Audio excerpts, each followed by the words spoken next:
ಬೈಕಿನ ಪೆಟ್ರೋಲ್ ತೆಗಿಯೋಣ. ಬೈಕಿನ ಪಾರ್ಟಿನೂ ಯಾರು ಇಲ್ಲ.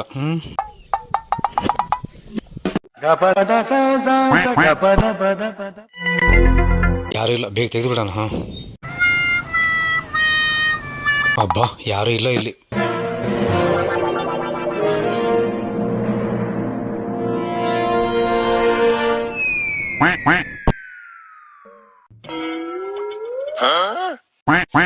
ಅಬ್ಬಾ,